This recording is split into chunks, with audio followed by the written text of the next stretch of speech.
This is a wonderful lens for the studio. I've got two of these lenses. I'm filming on one and I've got this second spare one. And to give you an idea of what the studio looks like right now, I've got a large window just behind the camera and I've got a small light off to the side. And my aperture is fully open at 1.4 and my ISO is at 100.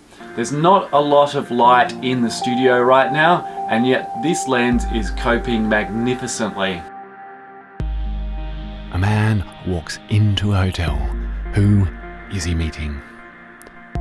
It's a woman, and great stories happen when you reveal and hide details. Hi there, I've come to Singapore. I love Singapore, and I love this lens, and I love the lens I've brought along with it. This is my favorite lens for the Canon M50. It's the 25mm CCTV lens. Let's take a look at how amazing it looks. For the record, I'm currently shooting with an ISO of 400 on this 2.87 Artisan 7.5mm lens. Let's switch lenses and check out how this lens performs in low light. And here it is, shooting in 4K. I've got an ISO of 400 again. I'm shooting wide open. Look how bright it is. Let's drop that ISO down to, I don't know, let's say 200. 250, 200, 160.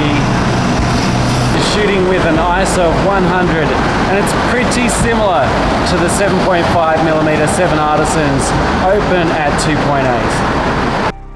Singapore has an unfair reputation for being a little bit too perfect, a little bit plastic, and here this lens is imperfect. It has its faults, but they're unique to it and they give it character. Especially at night. Here we have ISO at 250 and 125. It's a great lens when you've got a mess behind you.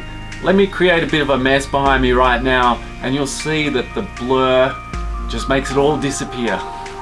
I've removed my backdrop and it looks quite beautiful behind me when really it's a bunch of boxes and it's really quite messy. Watch what happens when I turn my key light directly on my face. This is a 100-watt LED globe.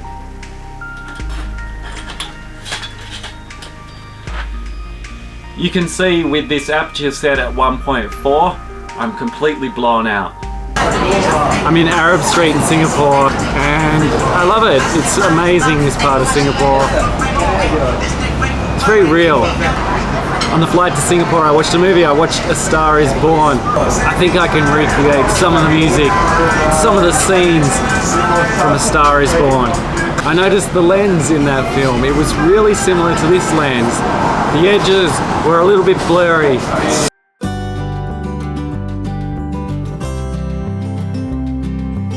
Tell me something, girl. Are you happy in this modern world?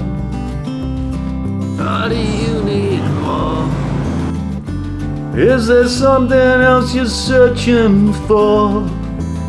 I'm falling. In all the 25mm lenses here, it's no good handheld. I'd rather strap myself to a running board.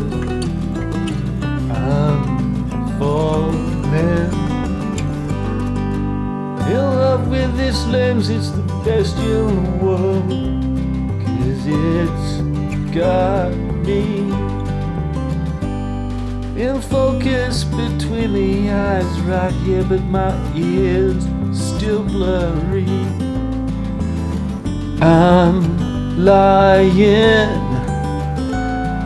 next to Lady Gaga, or maybe it's an orange bin, but it's so blurry. You couldn't tell if it was Lady Gaga or a friend of mine who's got an orange head.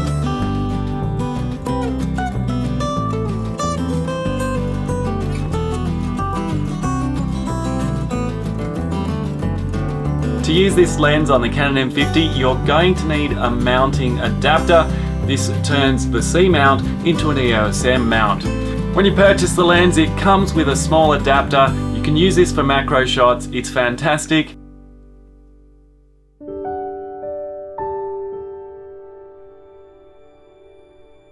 Going to the Red Dot Museum in Singapore is like paying to go into a shop where you can't buy anything.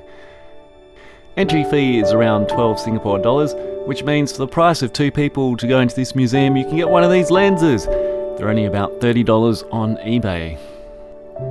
It's cheap and it's also strong. I was doing a nighttime photography workshop when I accidentally threw this lens across the car park. I picked it up and I continued using it. It was fine.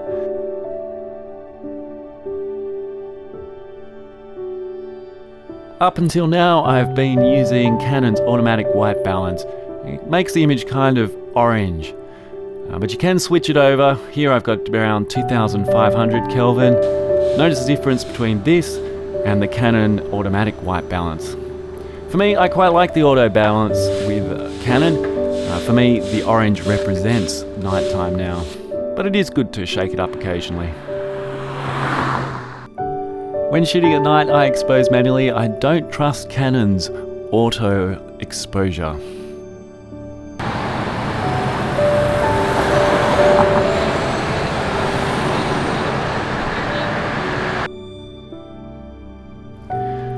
I couldn't believe how much the M5 was being advertised. Canon has an M50. It's a far superior camera in my opinion. It's a pretty similar focal length to the 22mm 2.0 EOS M lens. Of course, that lens is automatic, especially if you're using 1080p, but I prefer the 25mm CCTV lens. I think it's got more character.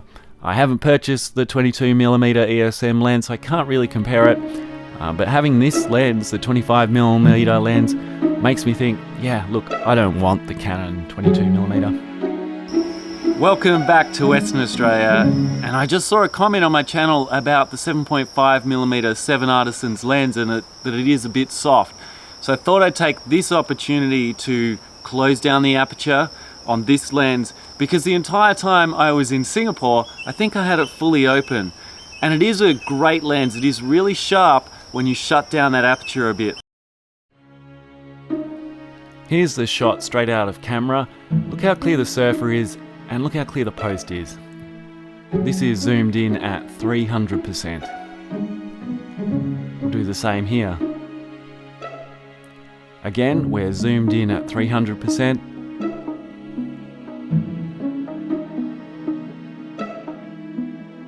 I've held this shot for a while so you can look at the edges and compare them to the middle of the frame.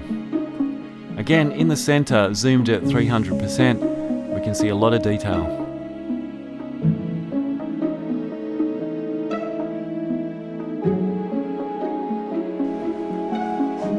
I was lucky enough to stumble across a wedding where I can compare the 25mm Fujian against the 15 to 45mm kit lens. Obviously the focal distance is a little out here, but the clarity is pretty similar.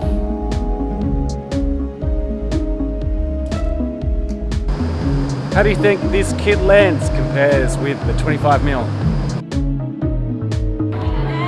What do you think? Do you agree with me that this lens is sensational for filming at night, especially compared with the kit lens that comes with the Canon M50? This is the kit lens at f5.0 ISO 640.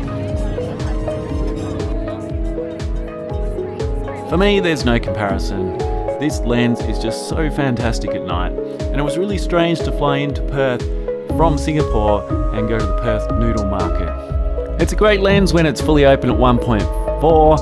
I like to step it down to around 2. Of course, it's a clickless aperture, so you don't know exactly where you are. But when it's fully open, you do get a little bit of blur. Your focal distance is really wafer thin. Stopping it down just a little bit opens up the clarity, but gives you that blurry background at the same time. And this is how the lens looks when I'm shooting in 1080p. We get this massive vignetting around the edge. When I'm shooting in 1080p, we get this massive vignetting around the edge. The two main reasons why I love this lens are, number one, its low light performance. You've seen it already. I just think it's phenomenal, and especially on the Canon M50, people say this camera is terrible at low light, but with this lens and a few other techniques which I'll show you in another video, you can get sensational performance at night. The second reason I love this lens is that it's incredibly sharp in the center, but it has a slight blur on the edge. And when I'm panning or moving around, I think it just is very cinematic. You get that concentrated energy in the middle of the frame and a soft blur on the edge as things come into focus as you move the camera. I love it. It is my favorite lens. Are my ears in focus or is it my nose? Let's take a bit of a closer look. Ah, it's my ears. Subscribe for more great videos on the Canon M50 and I'll see you soon. Bye now.